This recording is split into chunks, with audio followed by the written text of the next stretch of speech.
qu'il fait beau sur le plateau du Club des Sports, la plus grande production d'émissions sportives ici en République démocratique du Congo. Ravi de vous retrouver pour ce tout nouveau numéro. Il est tout naturel d'avoir la pluie, le soleil et le vent. Il est tout naturel d'être devant vos postes téléviseurs pour suivre ce programme. 45 minutes pour faire le point sur l'actualité, 10 minutes de reportage et 5 minutes pour partager avec vous, chers téléspectateurs. Et c'est dans le Club des Sports, l'émission de toutes les audiences, de tous les succès. C'est maintenant et c'est parti.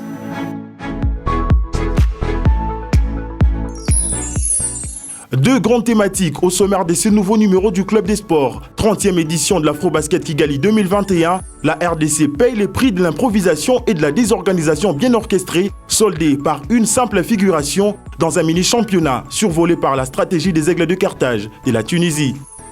Enfin, premier tour qualificatif pour la prochaine Coupe du Monde de football Qatar 2022. Mauvais départ pour les Léopards de la RDC au bout des 2 premières journées. 2 matchs nuls, 2 buts marqués pour 2 encaissés, avec au passage une 3e place dans un groupe pourtant abordable. À quoi et à qui peut-on attribuer les causes de cette série de contre-performances? Tentative des réponses avec les experts du Club des Sports.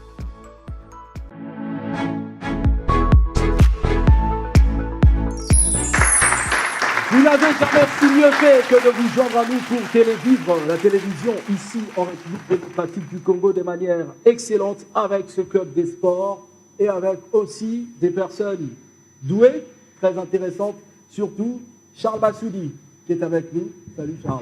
Salut Anthony, salut à tous les téléspectateurs qui nous ont manqué depuis un temps. Voilà, la présence de Charles Massoudi, la présence aussi de Patrick Osomba. Salut. Salut Anthony, je salue également toutes ces personnes qui nous suivent sur le Club des Sports à travers les mondes. Voilà, le Club des Sports est une maison qui est très souvent visitée. Aujourd'hui, nous avons la chance, l'amabilité d'avoir 2 invités. On commence par celui-ci, il est tout aussi exceptionnel. Il est le père biologique d'Axel Dissassi et son manager. Il nous fait l'amitié d'être ici sur ce plateau. Monsieur Arthur Dissassi, salut et bienvenue. Salut et salut à tous les amis qui sont sur ce plateau et également aux participants. Voilà, merci pour cette première ici. Comment ça marche ce club?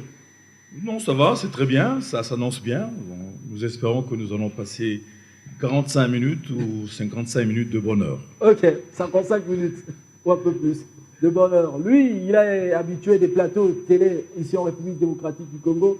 Il est le président de la fédération de basketball, la Fédération congolaise de basketball sur fauteuil. Il s'agit de M. Gégé Kizubanata. Maximum d'applaudissements pour lui et bienvenue aussi. Merci à vous et merci à toutes les personnes qui sont autour de nous. Et je suis ravi d'être aujourd'hui de votre. Voilà, Charles Massoudi et Gégé Kizubanata ont évoqué ce public merveilleux que je salue également.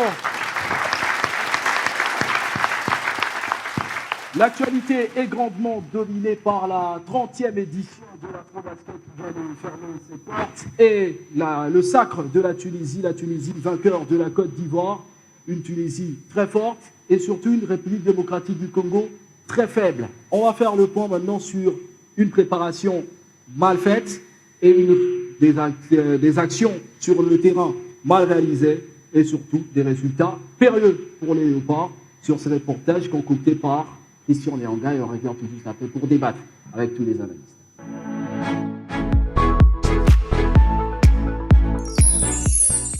Trois matchs livrés, une seule victoire enregistrée, 2 défaites concédées, 196 points inscrits pour 221 encaissés, avec une différence de moins 25 points. Tel est le bilan chiffré de la sélection nationale de basketball monsieur de la RDC au cours de sa participation à la 30e édition de l'Afro-Basket Kigali 2021. Les Léopards ont été précocement éjectés de la compétition à l'issue du premier tour alors qu'ils étaient logés dans un groupe aussi abordable aux côtés du pays hôte, le Rwanda, le Cap-Vert ainsi que l'Angola.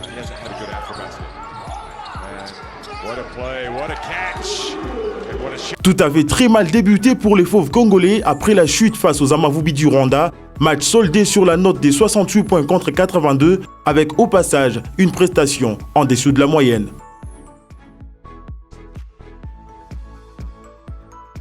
Les hommes des Mathias Ekoff se sont surpassés lors de leur deuxième sortie et ont réussi à s'imposer dans la douleur devant les Cap-Verts par 70 points contre 66. Malheureusement, la République démocratique du Congo n'a pas pu rééditer l'exploit face à l'Angola, qui sortait d'une doublée défaite. Maxi Chamba et ses coéquipiers se sont à nouveau inclinés, 58-73.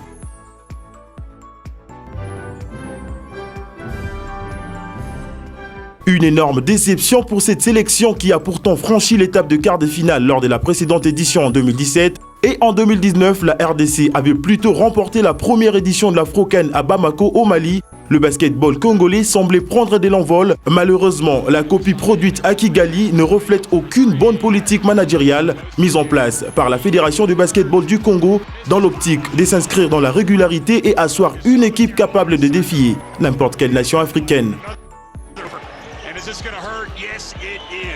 À l'opposé, les Aigles de Carthage de la Tunisie ont été à la hauteur de leurs attentes et ont confirmé leur statut des favoris en battant en finale les éléphants de la Côte d'Ivoire sur les scores des 78 points contre 75. Les Tunisiens conservent leur trophée malgré le peu de moyens que dispose la Fédération tunisienne de basketball. Qu'à cela ne tienne, seule la bonne stratégie mise en place, faisant appel à l'expertise de l'ancien entraîneur de l'Angola qui a exceptionnellement propulsé cette nation au sommet du basketball africain.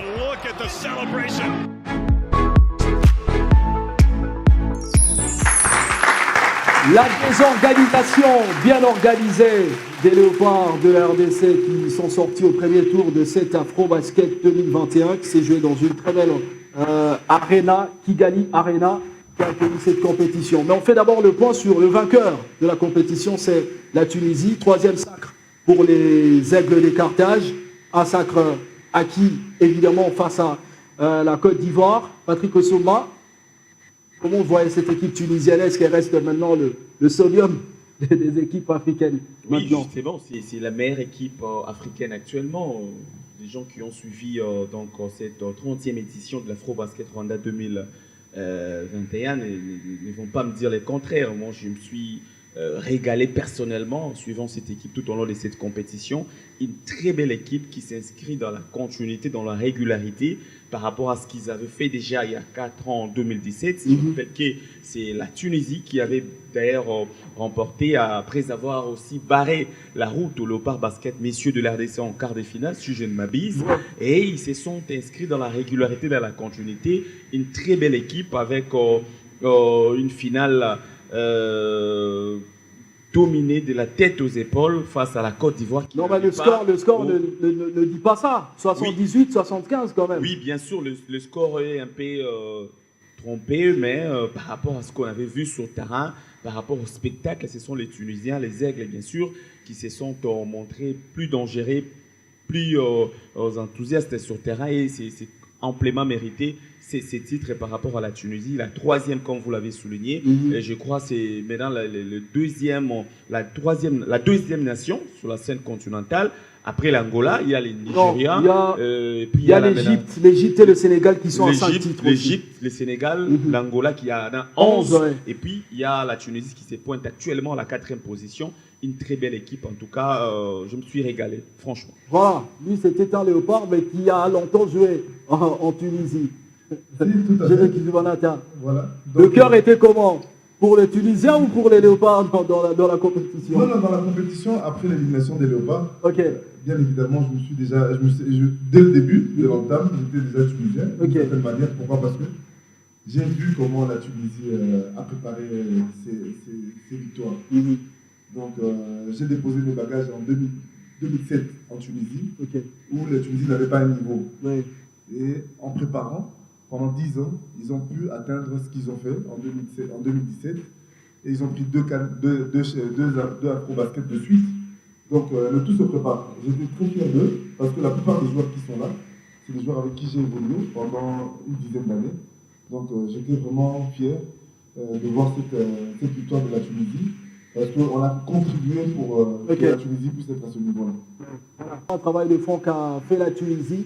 A contrario, la République démocratique du Congo, elle, n'a pas fait grand-chose. Débâclée juste au premier tour par une équipe d'Angola aussi qui n'était pas aussi au top de sa forme. Charles Massoudi, c'était quoi la cause majeure de notre élimination aussi précoce? Justement parce que nous avons l'habitude de vouloir engraisser la poule le jour du marché. Vous voulez que votre poule devienne grasse pour que vous la vendiez au prix qui est dans votre tête, mais vous n'avez pas pensé à lui donner tous les vitamines, tout ce qu'il faut, tous les ingrédients qu'il faut pour qu'il ait plutôt la taille que vous souhaitez. C'est justement ça. Vous avez suivi le propos de 2 premiers intervenants à ce sujet. La Tunisie s'est préparée et pour avoir les sacs, c'est 10 ans après. Et qu'est-ce qu'ils ont fait? C'est un détail. Ils ont pu prendre les sélectionneurs angolais parce qu'à ce moment-là, il faut reconnaître que la Tunisie est la 2e nation à pouvoir gagner une Coupe d'Afrique, 2 Coupes d'Afrique de suite. Ouais, c'est une coupe, c'est de façon consécutive qu'ils l'ont fait, mais avant, c'était les Angolais. Ouais. Alors, ils ont compris qu'en Angola, il y avait du talent. En Angola, il y avait un entraîneur qui pouvait leur permettre de créer une équipe solide. Et, ils ont compris aussi que la RDC avait des talents et ils les ont fait venir. C'est grâce à ces formations tunisiennes qui ont exporté les talents et que la Tunisie est arrivée à ce niveau-là. Donc on prépare 10 ans avant. C'est comme ça que je le répète toujours, même pour d'autres disciplines. Chez nous, on souhaite souvent voyager et aller ailleurs, mais on ne forme pas, on ne se met pas dans une dynamique. Vous ne pouvez pas, ce n'est pas parce que les léopards vont ailleurs que vous devez attendre à tout prix un sacre. Les sacres, ça se prépare. Les nôtres sont partis après s'être préparés dans de très mauvaises conditions, déjà avec les toïboïs qu'il y a au niveau de la fédération. Oui. Je me dis comment il fallait s'attendre à pareil titre. Déjà, pour qu'ils aillent se préparer en Tunisie, il a fallu blairer de gauche à droite. Les jeunes qui ont gagné l'Afro-Can, c'était en 2019, combien ont été avec Maxi Chamba? Et quand vous comptez dans la sélection, ils sont à compter à bout du doigt, et ceux qui ont été en 2017 aussi lors de la phase finale de l'Afro-Basket, combien sont dans cette liste? Nous, tout ce qu'on sait faire en RDC, au lieu de préparer, on se met à l'internet, on tape sur l'internet le nom de joueurs ou de basketteurs congolais, on dit non, tel est à Los Angeles, l'autre est à Madagascar, l'autre évolue au Canada, mais on n'a jamais eu le temps de pouvoir le mettre ensemble, de pouvoir le préparer une équipe. On attend seulement la veille de la compétition pour chercher le nom. Il s'appelle Dissa Sissirima, c'est un Congolais. Alors, il faut aller le piquer pour venir jouer dans l'équipe nationale. Oui, mais est-ce que vous avez fait un travail de pouvoir... Quelle est d'abord la philosophie de jeu de la RDC, que ce soit au basket, en football et ailleurs? Nous, c'est pareil, donc chacun vient avec son style de jeu. Tel a été formé en Angleterre, l'autre en Espagne, l'autre encore. Donc, et on vient, on les mélange, on n'a aucune philosophie de jeu. Quand vous regardez le Marocain, le Maghreb en général, vous verrez qu'ils ont un style de jeu. Quel que soit le lieu où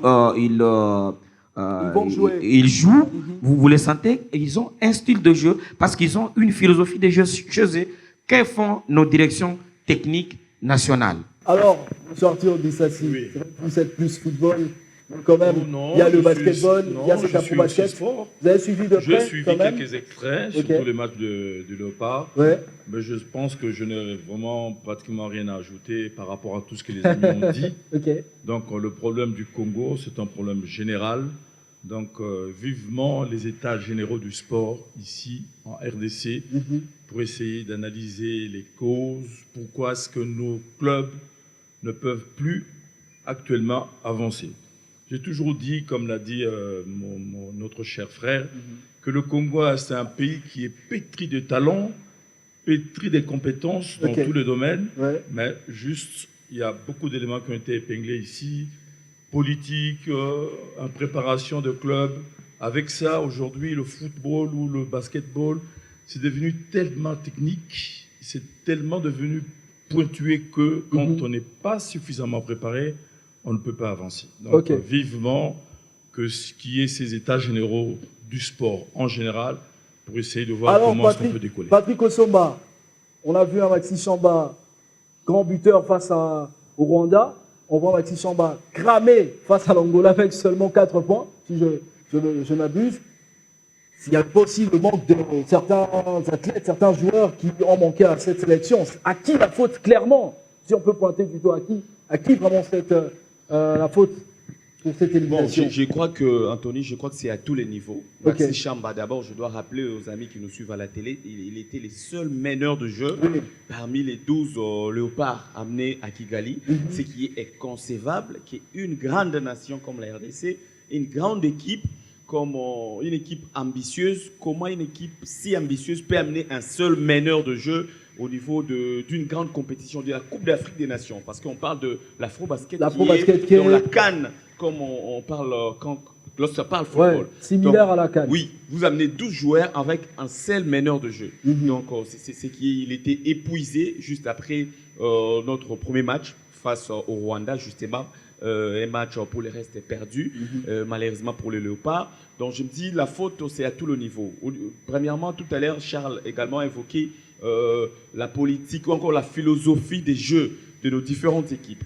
Mais je vais aussi parler de la politique sportive de la nation. La RDC aujourd'hui, c'est comme une agence de voyage, seulement lorsqu'il y a des compétitions, X ou Y place pour débourser de moyens pour que les athlètes congolais aillent, n'est-ce pas, compétir. C'est bien beau, mais est-ce que vous aviez le temps de préparer les résultats? Ou soit nous allons commencer à les faire de la figuration, on ne va pas ramener des résultats, parce que les résultats se préparent, comme l'a dit tout à l'heure Jésus Kizubanata.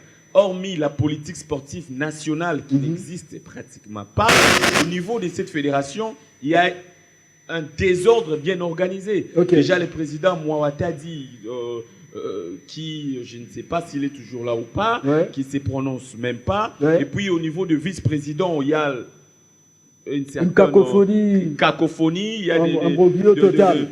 Un moglio, les présidents qui ne s'attendent pas, les guerres de positionnement, c'est Lucie veut gérer, l'autre veut gérer. Alors Patrick Essomba, vous avez évoqué quelque chose de bien. Il y a eu le ministre Serge Mokonde qui a mis en place une coordination pour en fait emmener les Léopards à Kigali pour cette compétition, en accord bien sûr avec le secrétaire général au sport, Barthélémy Okito. Alors, est-ce qu'il fallait forcément connaître cette coordination-là pour conduire les Léopards vers cette compétition ou pas? Pas nécessairement. En 2017, il n'y avait pas cette coordination. Les Léopards ont terminé en quart de finale. Éliminés par les futurs champions. En 2017, cette fois-ci, pas un flou avec la fameuse coordination, les Léopards se sont fait en 2017, tabasser. Il n'y avait pas un flou autour de l'argent, notamment autour des fonds. C'est ça les problèmes. Il fallait d'abord régler les problèmes en amont. Cette coordination, je pense que n'avait pas de raison, n'avait pas sa raison d'être en fait, parce que ça a encore une fois créé de la zizanie dans cette fédération. On le sait déjà, il y avait un désordre organisé. Le président de cette fédération, M. Boniface Mouawata, dit, je ne sais pas s'il est toujours au Sénat, bon, apparemment il est plus occupé au Sénat ces derniers temps, parce qu'il a pratiquement oublié la fédération, il ne se prononce pas. Il ne dit rien par rapport à tout ce qui se passe au sein de cette fédération. Il y a les guerres de positionnement, entre les vice-présidents de cette fédération. Les autres disent que c'est elle qui gère l'argent, les sponsors, l'argent de l'État. Déjà, il y avait des petits soucis avec les 185 000 $. Si je ne me trompe pas, que les gouvernements congolais avaient, n'est-ce pas, déboursé pour la deuxième fenêtre des éliminatoires. C'était à Monastir, en Tunisie. Après, à quelques jours avant, justement, cette 30e édition de l'Afro-Basket, le ministre des Sports, Serge Kondé Tchembo, avec le secrétaire général, bien sûr, ont mis en place cette coordination. Je me dis, ça a encore créé des problèmes. On le sait tous que c'est M. Jololonga qui gère, en tout cas, ou qui gérait, si vous voulez bien, les équipes nationales, 4 vice-présidents chargés des équipes nationales. On ne doit pas avoir froid aux yeux pour dire que depuis qu'il est là, on a vu quand même de bonnes choses. Il a ramené des joueurs, notamment les Jordan Sako et les autres. La liste n'est pas exhaustive. Mais là, je me dis, c'est compliqué. Donc, cette coordination, non, je n'ai pas vu l'importance. Et là, je ne sais pas, il y a beaucoup d'argent que le gouvernement congolais avait déboursé. Il semblerait que c'est un montant de 400... Plus de 400 000. 409 000 $. Je ne sais pas, les Léopards n'ont joué que 3 matchs. Ils se sont fait éliminés, ils sont revenus au pays. Est-ce que le gérant a déjà rendu les comptes au gouvernement congolais, les coordonnateurs? Je ne sais pas. Je me dis, c'est toute la politique sportive nationale qui doit être mise en place pour permettre non seulement au Léopard Basket, la politique sportive nationale doit être revue en profondeur. Et l'application de la loi sportive.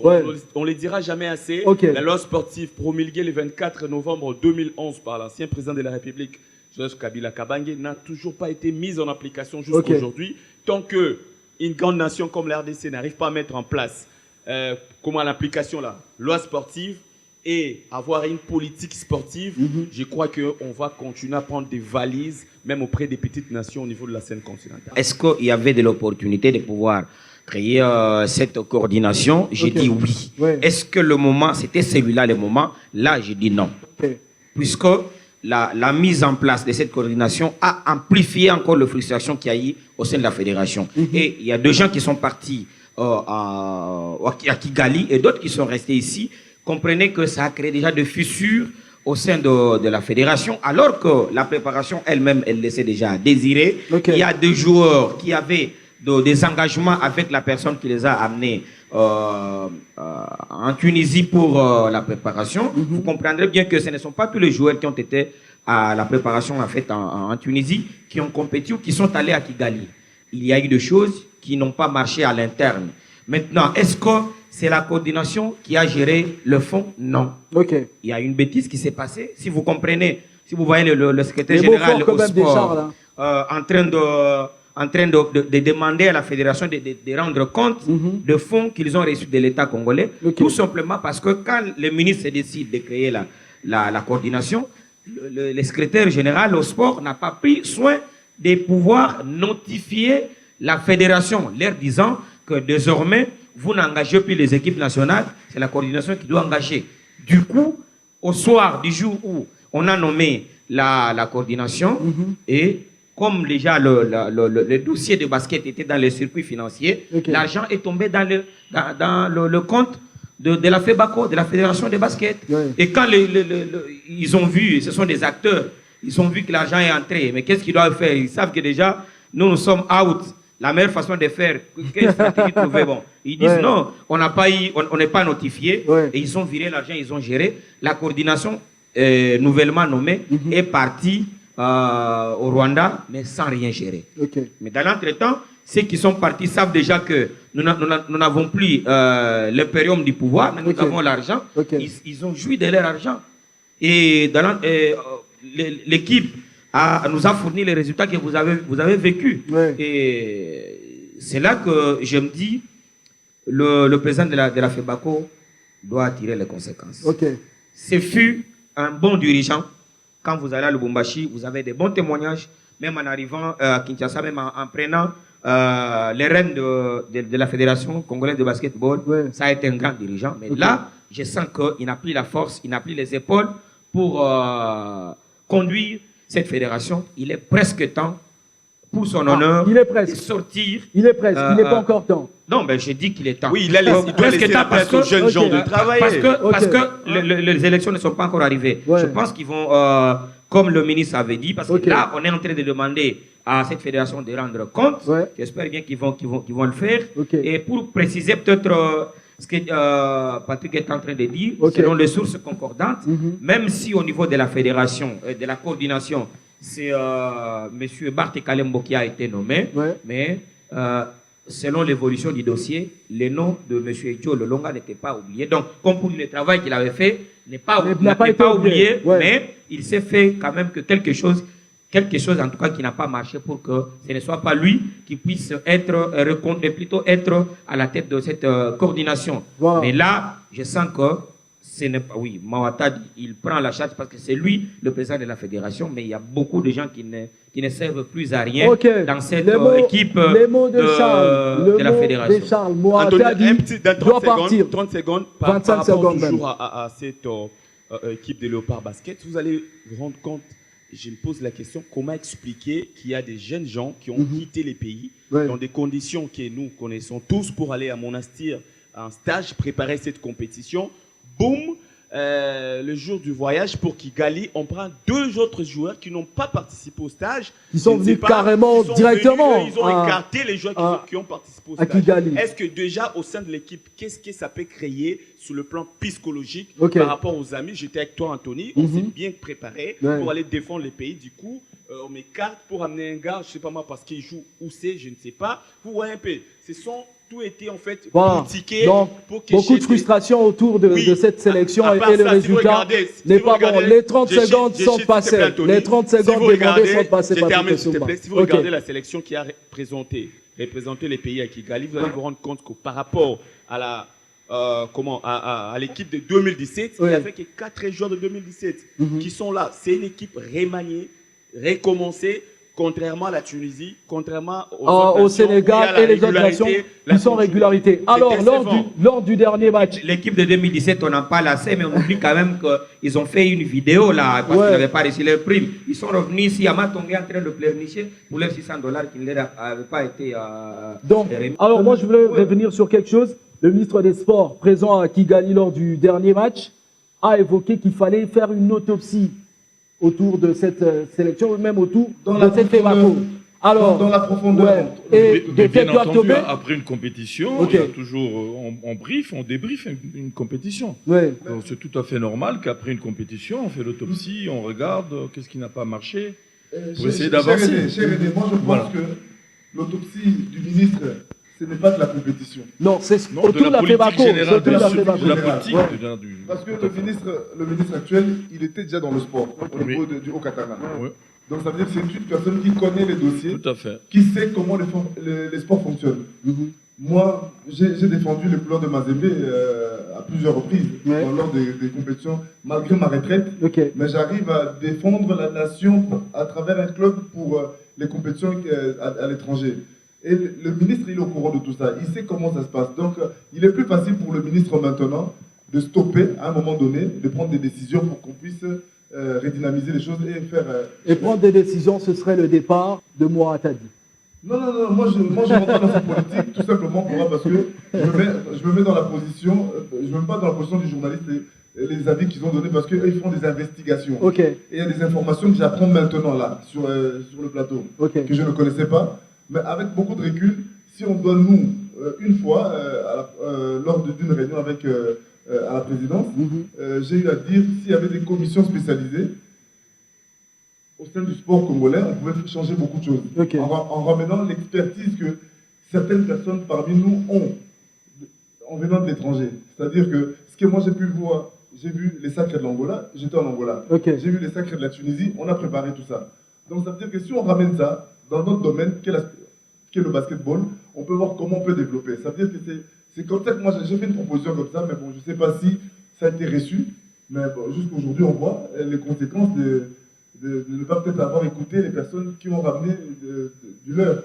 Voilà, le sport congolais, un éternel chantier, il faudra reprendre encore quelque chose. Alors, monsieur Arthur Dissassi, vous suivez quand même cette FEMACO.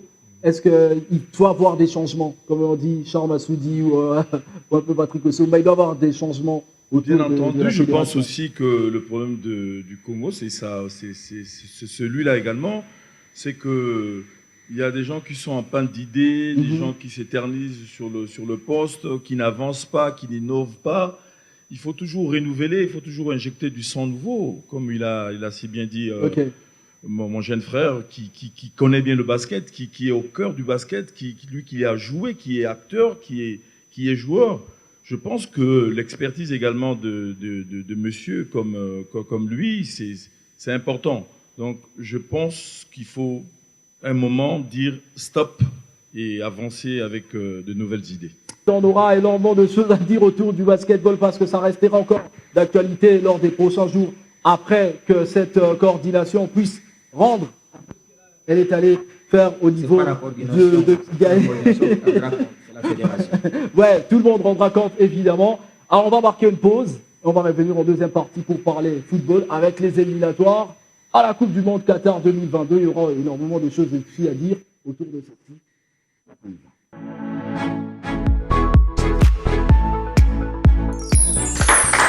Ne zappez jamais ce programme. Maintenant, en deuxième partie, on parle football avec ses éliminatoires. Coupe du Monde, Qatar 2022, la zone Afrique qui a débuté il y a quelques jours. Mais la RDC continue avec cette série de contre-performances, 2 matchs nuls depuis la venue d'Hector Cooper à la tête de cette sélection en match amical. 2 matchs nuls encore pour les premiers matchs des éliminatoires des Léopards.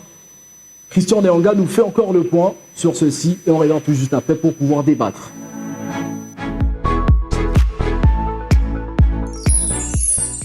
Rien ne semble marcher pour la République démocratique du Congo qui se retrouve dans une situation moins confortable au bout des 2 premières journées du premier tour qualificatif à la prochaine Coupe du Monde de football, Qatar 2022.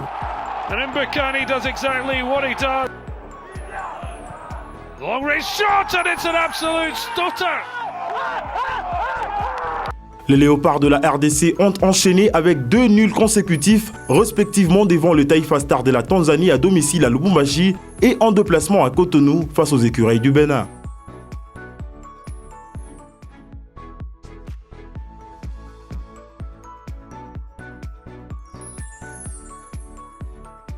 Hector Cooper et ses hommes ont marqué 2 buts pour 2 encaissés également et se retrouvent à la 3e place du groupe J avec 2 points derrière la Tanzanie et le Bénin qui comptent 4 points chacun.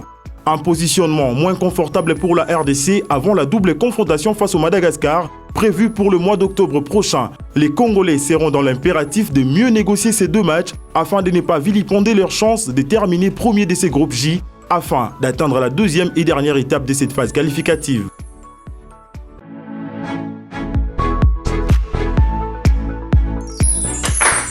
En cette deuxième partie, toujours avec Charles Massoudi, Gégé Kizoubanata, M. Artir Dissassi et Patrick Osomba, on parle des Léopards. Les Léopards qui poursuivent avec leur contre-performance, 2 matchs nuls. Match nul face à la Tanzanie, les Taifa Stars de la Tanzanie. Match nul face à on sait que voilà, cette équipe des Léopards ne parvient pas à décoller. Charles Massoudi, c'est quoi le gros problème jusque-là? Parce qu'il est bien parti, mais...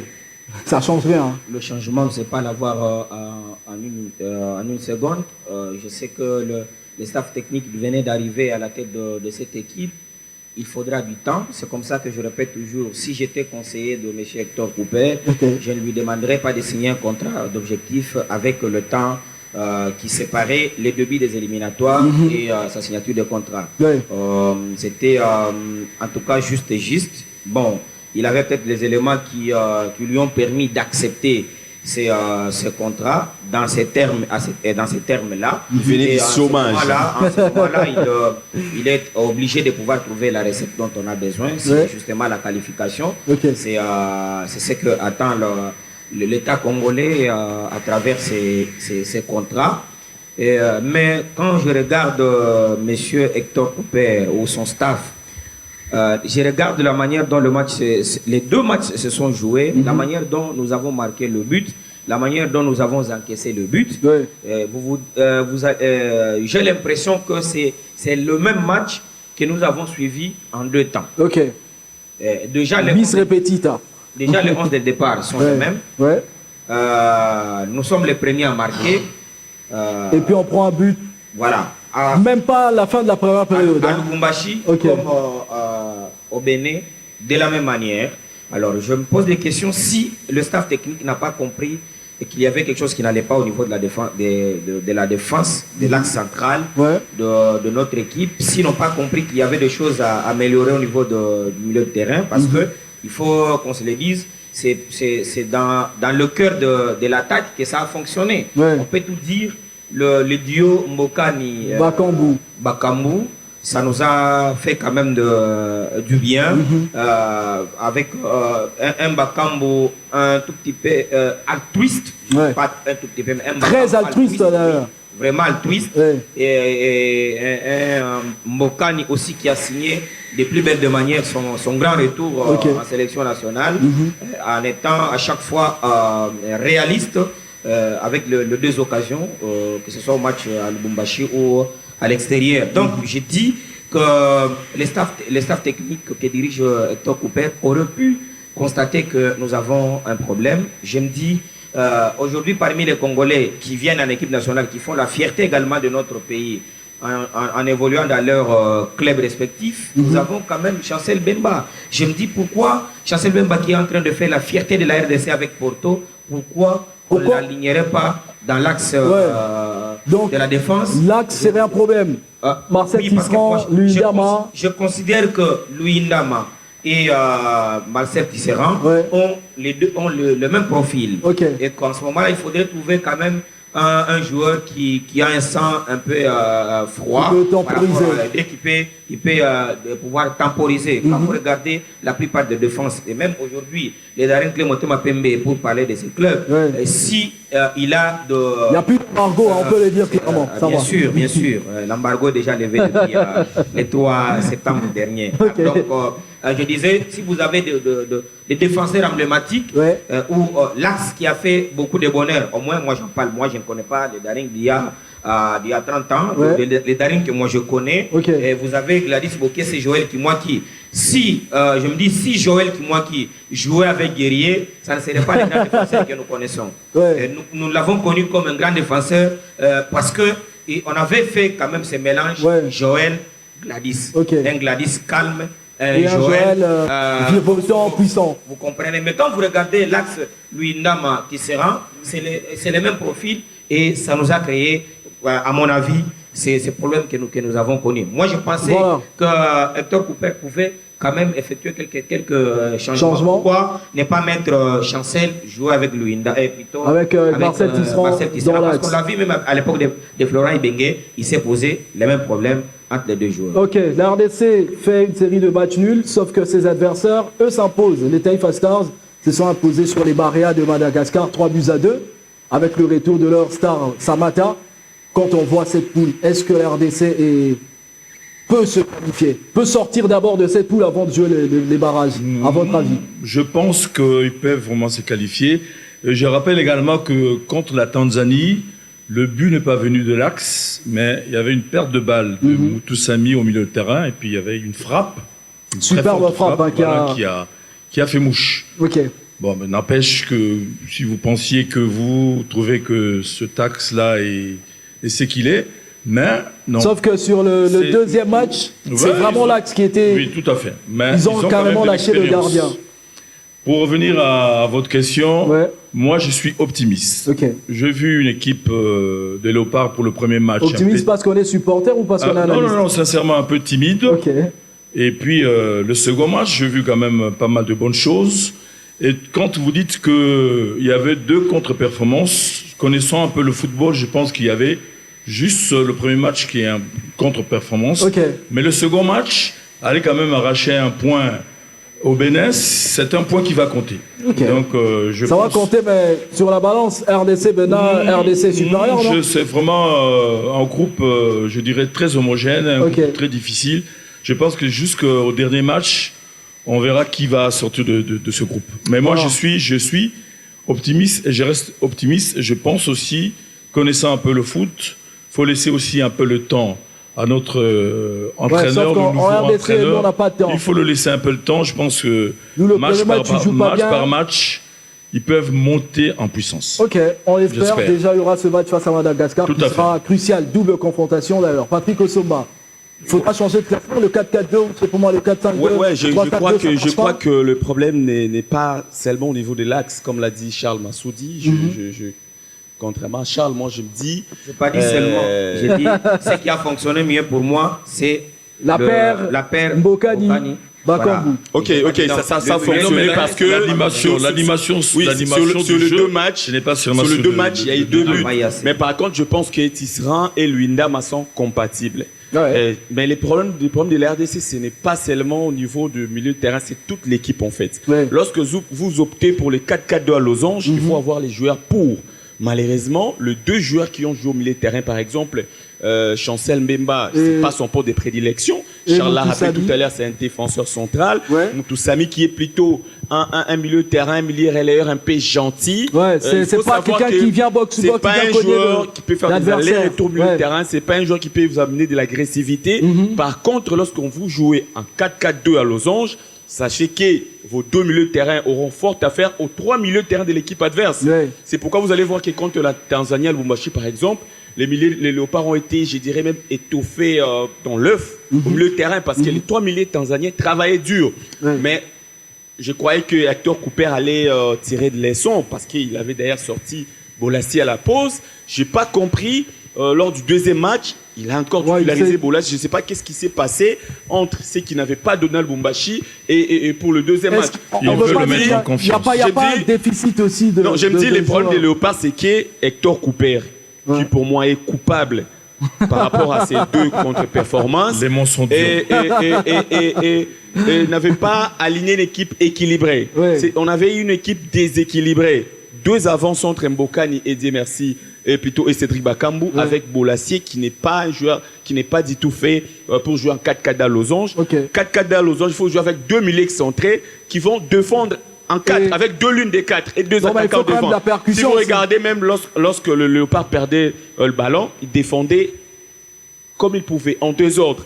Donc je me dis, les Léopards n'ont que 2 points de retard, c'est encore faisable. Je suis optimiste comme monsieur Arthur Dissassi. On a encore 4 journées à jouer, seulement que les staffs techniques doivent tirer des leçons. C'est là que je rejoins Charles. Apparemment, le match de Lubumbashi n'avait rien dit. Ils ont répété les mêmes erreurs, les mêmes classements. Peut-être que c'était pour mettre en confiance certains joueurs, Bolasie, Akolo. Non, Bolasie, on ne pouvait pas les mettre à confiance. C'est un gars qui n'avait plus joué au football depuis plus de 3 mois. C'est pour ça qu'il faut le relancer. Comment titulariser un tel joueur? Il fallait les laisser aller d'abord jouer les championnats en Turquie, là où il a paraffé son contrat. Et puis, au retour, vous allez l'aligner même lors de la 3e ou la 4e journée. Vous alignez. De commencer partout ailleurs. Non, partout ailleurs, mais je veux vous dire que Tisserand, par exemple, avait joué 3 matchs, Luindama aussi. Contrairement à Bolasie, qui son dernier match remonte au mois de mai. Ça fait 4 mois que les gars n'avaient pas joué un match. Pour les éliminatoires de la Coupe du Monde, vous ne pouvez pas quand même, pour le respect des Congolais que nous sommes, nous aligner un joueur qui n'avait plus joué au foot depuis plus de 3 mois. Non, c'est pas irrespectueux. Qui a la place? Je me dis, Anthony, je me dis, au vu de son background, de mettre... Je crois en lui. Ce jeune homme, c'est pas irrespectueux. Oui, je crois en lui. Il peut encore le faire. Sauf que l'RDC avait beaucoup de joueurs. Fabrice Ngoma, vous avez vu, lorsqu'il était entré à Lubumbashi, il avait apporté du jus, du 109 au milieu de terrain. Vous trouvez? Pourquoi Fabrice Ngoma Luamba? Oui, non, il a bien joué. Je préfère Fabrice Ngoma au lieu de place de Moutoussami. Mais je reste optimiste pour la suite. Seulement qu'on ne doit pas s'attendre aussi à un jeu spectaculaire. On ne doit pas... déjà que c'est pas la touche Cooper. On sait que Cooper, c'est un jeu défensif un peu à la Mourinho, mais seulement qu'il puisse remplir son contrat de permettre à l'RDC de retrouver, pourquoi pas, une Coupe du Monde plus de 40 ans après. S'il vous plaît, je rappelle tout simplement que Maître Bolasie, c'est pas irrespectueux vis-à-vis de la RDC. Au vu quand même de, je dirais, de la carrière de ce garçon. De ce côté-là. C'est quand même un joueur expérimenté qui a fait quand même le championnat anglais, donc je pense que il a quand même suffisamment du coffre pour faire partie de cette équipe. En tout cas, Bolasie, encore 4 matchs pour nous prouver le contraire, en tout cas prouver le contraire à Patrick Osoma. Alors, qu'est-ce qu'il faudra toujours par rapport à ce qu'on s'est dit tout à l'heure, tous les jeunes qui sont à l'étranger, qui deviennent des Anglais, des Français, des Belges, pour servir les autres nations, qui sont prêts à mouiller le maillot de la sélection, ça rentre encore dans la politique sportive qui doit être menée afin d'avoir tous ces jeunes pour servir le pays. C'est-à-dire, les sélectionnés qui sont là sont les meilleurs de 90 millions d'habitants. Donc, vous savez qu'on a plus de Congolais que ça qui peuvent venir représenter la nation. Ça veut dire que ça rentre encore dans ce que le ministre doit chercher à faire avec des commissions spécialisées pour aller tout simplement faire le travail qu'on a peut-être bâclé tout à l'heure de Joe Lolonga.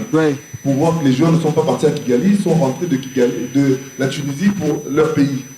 C'est le travail que nous devons faire. Le travail que nous devons faire. Parce que l'équipe nationale, on ne vient pas à l'équipe nationale pour apprendre. On prend les meilleurs qui vont pour gagner. Vous voulez gagner le Bénin aujourd'hui. Le Bénin, c'est un pays peut-être, c'est un petit pays. Mais pour eux, ça veut dire autre chose, l'équipe nationale. Moi, dans les coulisses, j'ai eu à pousser des joueurs qui sont venus de l'équipe nationale. Ça veut dire que toi, tu viens, tu mets ce maillot-là, tu dois respecter ce maillot. Mais chaque joueur est ambassadeur. Ces joueurs-là qui viennent, on dit l'esprit que nous on avait quand on va aller défendre la nation. Ce sont des questions à poser. Parce qu'à part sur le terrain, il y a les vestiaires. Comment on se comporte dans les vestiaires? Qui s'accepte, qui ne s'accepte pas? Qui dit que je suis mieux? Et il y a beaucoup de clans. Et aussi longtemps il y aura des clans, on n'aura pas de victoire. Aujourd'hui au Congo, tirer un entraîneur de l'équipe là où il est, vous avez peur déjà de représailles. C'est clair, on va dire ça. Ceux qui ont l'Ongoué, tu as évité trop pour la combien. Ça veut dire qu'il y a des choses, d'esprit qu'on doit aussi mettre de côté pour penser seulement au sport. C'est comme ça qu'on développe. Alors Charles Wassouni, quelle recette il faut mettre en place pour que la RDC commence à gagner? J'avais dit au départ, la recette c'est le temps. Mais on n'a pas de temps, on n'a pas de temps nous. On bien veut évidemment, gagner. le match, le troisième match, il aura l'occasion de pouvoir suivre déjà le championnat national va commencer. Ce sera aussi une occasion pour lui et ses adjoints de pouvoir détecter certains jeunes au championnat national parce que les bons, par rapport à ce que je vis là, il y en a. Même ceux-là qu'on avait pris, qui sont venus de la Tanzanie d'ailleurs, c'est là que je voudrais quand même dire, oui, un but partout entre la Tanzanie et la RDC. Ceux qui ont été du côté tanzanien, la plupart d'entre eux, ce sont les remplaçants de nos joueurs qui évoluent là. Ce sont les remplaçants de certains joueurs qui ont été appelés à l'équipe nationale. Donc, de la même manière qu'on a donné confiance aux uns, je pense que ça fait partie aussi de l'émulation. On peut aussi donner confiance à ces jeunes qui sont en train de défendre positivement les drapeaux congolais dans les différents championnats où ils évoluent. Encore aussi qu'il faut que ce drapeau lui-même aussi vous donne l'occasion de venir vraiment le défendre. Effectivement. Il y a aussi cette nuance à donner. Et puis Anthony, la troisième et la quatrième journée va arriver très très vite, c'est dans un mois je crois. Il y a des joueurs que l'RDC doit également aller chercher, pourquoi pas des jeunes comme Mecha Kelia qui marchent sur l'eau avec les Young Boys en Suisse qui sont d'ailleurs qualifiés pour la phase des groupes de la Ligue des Champions. Il y a des joueurs comme ça qu'il faudra aller chercher aussi sur le plan national. Heureusement que les championnats, espérons en tout cas que la Lina Foot va commencer. Des garçons, cette équipe a manqué aussi des joueurs capables qui ont ces côtés solistes, capables même d'aller déstabiliser toute une défense. C'est à un moment donné, les collectifs peuvent être limités. Non, Bolassier en forme peut le faire. Avec son volume de jeu peut le faire. Mais malheureusement, ce n'était pas les meilleurs Bolassier qu'on avait. Oui, Lilepo c'est aussi un bon joueur. Il a ces profils-là, seulement qu'il était dans le même cas que Bolassier. Il n'avait plus joué depuis plus de 3 mois. Autant qu'on n'avait pas pris Lilepo, les Mercedes Ngimbi et les autres, autant j'estime que Bolassier n'avait pas sa place par rapport à cette sélection. Mais sinon, c'est un bon joueur, on le sait tous, seulement parce qu'il n'avait pas encore joué au football depuis la fin de la saison dernière. Excusez-moi, je rappelle tout simplement que en termes de, je dirais, de quantité, c'est-à-dire en termes du groupe, partout, pour toutes les sélections du monde, il n'y aura jamais unanimité. Quand on aura pris celui-là, l'autre demandera de prendre celui-là. Donc, ainsi de suite, ça sera pareil. Donc, on n'aura vraiment pas d'unanimité. Je pense qu'il faut faire confiance au staff. S'il a pris des joueurs, c'est aussi par rapport à certaines complémentarités. On ne prend pas seulement des joueurs parce que vous avez vu un joueur briller dans un club, mais c'est que l'entraîneur cherche, ce sont des connexions, ce sont des complémentarités. C'est comme ça qu'on forme un groupe. Donc, je pense que ça aussi, c'était à relever. Voilà.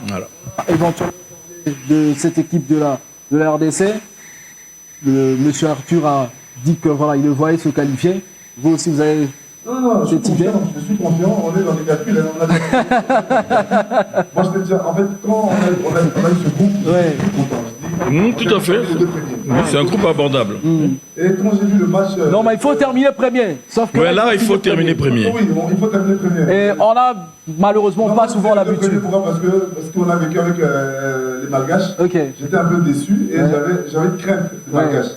Mais ce que j'ai vu, qu'on a produit face au Bénin, j'étais un peu déçu. Le Bénin allait prendre un point là-bas. Tout à fait. C'est une victoire. Tout à fait. Et à négocier ici, prendre 4 points, faire 4 sur 6 sur le Bénin et Tanzanie. Maintenant, il faut aller chercher les 3 points de l'autre côté. Tout à fait. Et prendre les Malgaches 4 sur 6. On est très bien. Tout à fait. Ouais, en fait, c'est un mini-championnat. Il faut gagner les 3 points à domicile, aller chercher ne serait-ce qu'un nul à l'extérieur. C'est la prise. Les Congolais poussent plus à l'extérieur qu'ici. Okay. Tout à fait. Et c'est la prise. Comme on a entamé le match du Bénin, c'était avec beaucoup d'envie. Donc ça à la fait. deuxième minute, on avait transformé le but. Donc, ok, c'est un peu la touche Florent. Chez moi, je gagne et puis chez toi, je viens négocier un match nul. Alors, on parle aussi quand même d'un joueur qui, lui, pourrait faire partie de notre sélection dans les prochains jours. Nous, on le souhaite. En tout cas, il s'agit d'Axel Disasi, le joueur de Monaco, dont vous êtes le père biologique et le manager. Alors, est-ce que la Fédération congolaise de football association vous a déjà contacté à ce sujet? Oui, je pense qu'avant le coronavirus, avant je dirais les éliminatoires de la CAN, on a eu quelques contacts avec la fédération. Okay. Malheureusement, avec le corona, ça s'est calmé. Et puis, vous savez que la situation évolue toujours. Entre-temps, le championnat avait repris. Et puis, récemment, je crois que vous êtes au courant, qu'Axel a été sélectionné en équipe de France Espoir. Ouais. Donc, voilà, il y a tout ça. Donc, voilà, ce sont des situations qui évoluent en fonction de situations. Donc, une situation qui évolue en fonction des situations. Mais pour l'instant, je pense qu'on privilégie d'abord la carrière d'Axel au niveau du club. Il n'a que 22 ans, à peine bientôt 23.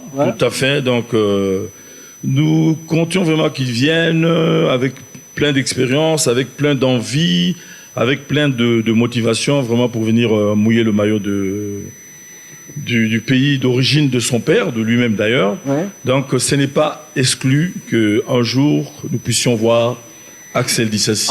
Une lueur d'espoir. Peut-être ça peut aider les problèmes défensifs de la RDC. Je comprends pas.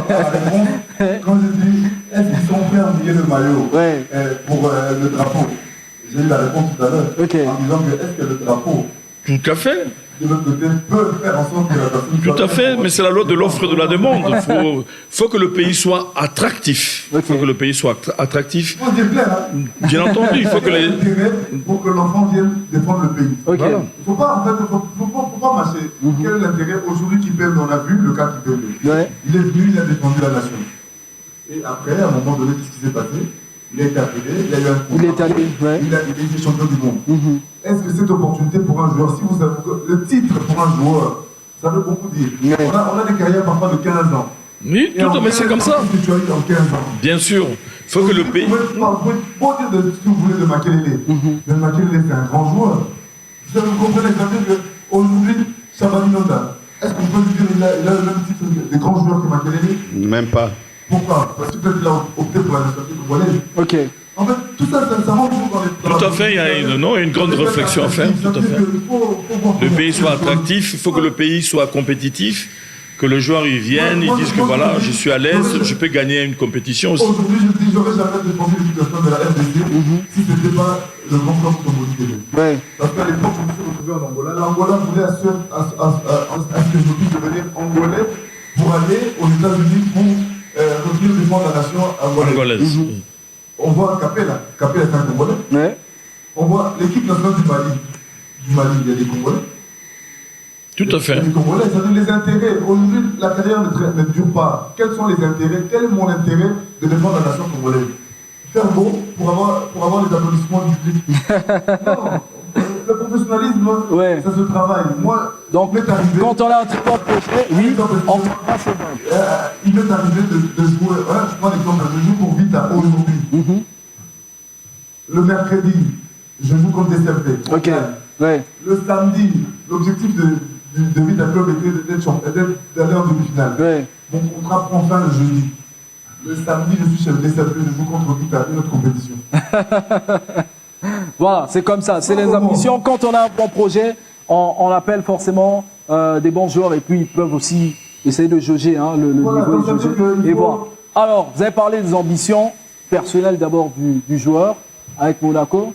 Monaco n'est pas forcément bien entré dans cette Ligue 1 Uber Eats cette saison. Oui. Alors, c'est quoi ses ambitions à lui? Faire bonne figure avec Monaco et aller en Angleterre ou... Oui, bien entendu, il y a tout un plan, tout un projet de carrière qui est installé. Okay. Vous savez qu'Axel a commencé timidement, je l'ai toujours dit, il a une carrière un peu atypique, hein, parce qu'il n'est pas passé par des centres de formation. Hein. Mais... Donc, en Europe, généralement, les jeunes joueurs sont détectés très tôt, à l'âge déjà des 13 ans. Okay. Et ce n'était pas le cas pour Axel. Sa carrière a démarré un peu tard, 15-16 ans. Et puis, il est passé sur Reims. Et là, il est passé sur Monaco, je pense qu'il est quand même un top club. Et l'objectif de tout un joueur, c'est d'atteindre le Graal, d'atteindre le top club. Donc, pour l'instant, il est à Monaco.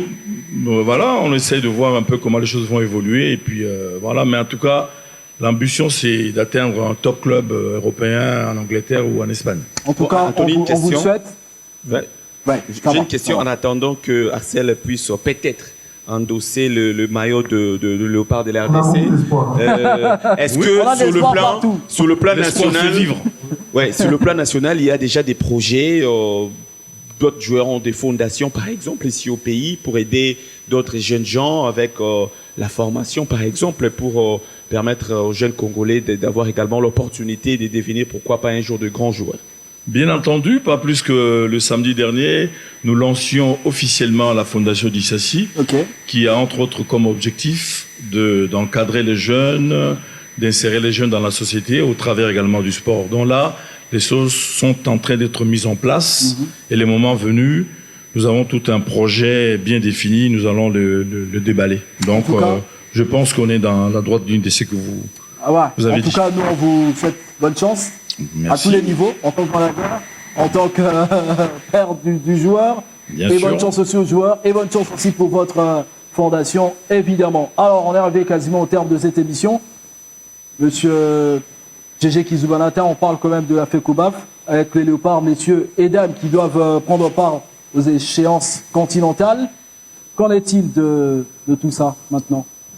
Qu'en est-il de tout ça? Nous sommes en train de se préparer avec nos propres moyens. Qu'en est-il de la préparation et de tous les alentours?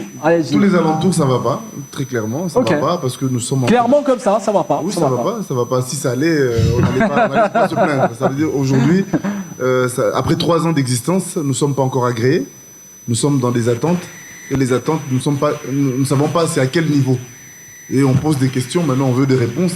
Et à tel point que les athlètes eux-mêmes ont décidé d'aller vers les médias pour avoir des réponses. Et nous espérons avec le ministre qui est actuel, qui est en train de décanter notre situation afin de nous permettre de représenter le pays valablement.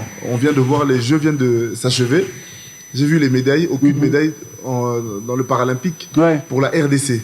Et on a vu les pays tels que l'Ouganda ou Burundi avoir des médailles. Nous, on n'a eu aucune médaille.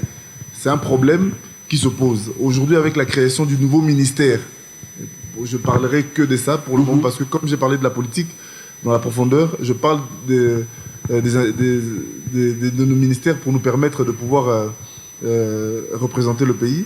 Avec la création du ministère des personnes vaincre handicap, qui a pour attribution le développement des personnes vaincre handicap à travers le sport pour une inclusion sociale. J'espère que c'est compris, c'est une question qui n'est plus à poser, c'est plus un débat. Les personnes vaincre handicap ont une fédération, les personnes valides ont une fédération. Il y a la FIBA de l'autre côté, chez les valides, et chez nous, il y a l'IWBF qui représente. Et moi, aujourd'hui, au niveau africain, je suis le classificateur. Le classificateur, c'est la personne qui détermine la classe d'une personne avant la pratique du sport. Moi, je me dis, aujourd'hui, les personnes vaincre handicap ont leur place, telle que le président, le chef de l'État l'avait dit. Et prenez le temps de nous considérer pour que nous puissions aussi être comme toutes les autres personnes sans discrimination aucune. Voilà, on vous souhaite beaucoup de chance et surtout on garde l'espoir partout. L'espoir en football, l'espoir en basketball, l'espoir aussi au niveau de la FECOBAF. Le Club des Sports, c'est une émission qui a beaucoup de choses et on vous propose maintenant le bonus. On fait un peu le point sur le Stade de Martyrs qui rêvait maintenant de sa nouvelle robe et on fait le point aussi sur le championnat d'Afrique de volleyball à Kigali, où les Léopards sont en lice. Les Léopards qui ont gagné ce deuxième match important, crucial déjà, face au Niger, 3-7 contre 2. On suit un peu ce petit bonus. On revient après pour mettre un terme à cette émission.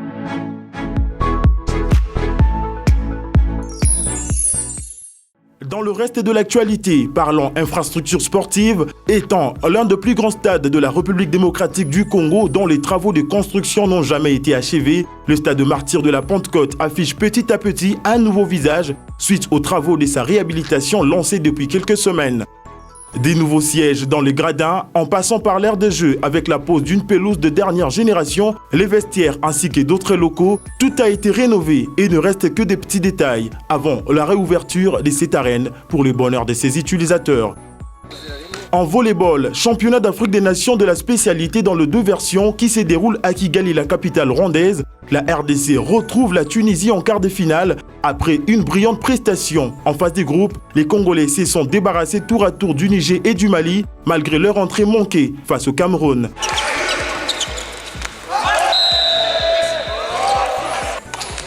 Les Léopards vont tenter de déjouer la machine des Aigles de Carthage qui sur papier partent largement favoris. En Oblard, en prélude de leur participation au prochain championnat du monde de boxe prévu en date du 29 octobre au 6 novembre de l'année en cours en Serbie, les Léopards de la RDC accentuent leur préparation localement dans l'enceinte du complexe sportif Shark Club sous la supervision du nouveau directeur technique national, Toussaint Lofanga.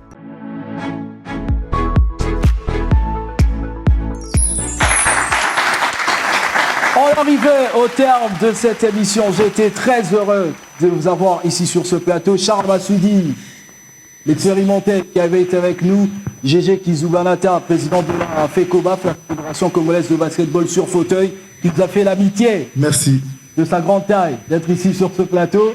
Monsieur Arthur Dissassi, père biologique d'Axel Dissassi, le monégasque, et son manager qui nous a fait la gentillesse d'être là.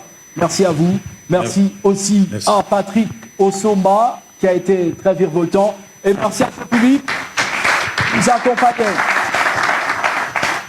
Le Club des Sports est arrivé à son terme. Si vous n'avez pas suivi à la télé, vous avez eu la malchance, vous n'avez pas de nous suivre à la télévision. Vous pouvez nous suivre sur Internet, sur YouTube, justement, en tapant le Club des Sports. Et vous allez avoir tous les numéros du Club des Sports pour mettre dans le bain de l'actualité sportive en République démocratique du Congo. L'actualité, elle continue aussi sur les réseaux sociaux. Le Club des Sports sur Facebook, sur Instagram, également sur Twitter. On se retrouve très prochainement pour des nouvelles sensations avec vous, évidemment, dans ce Club des Sports. Au revoir.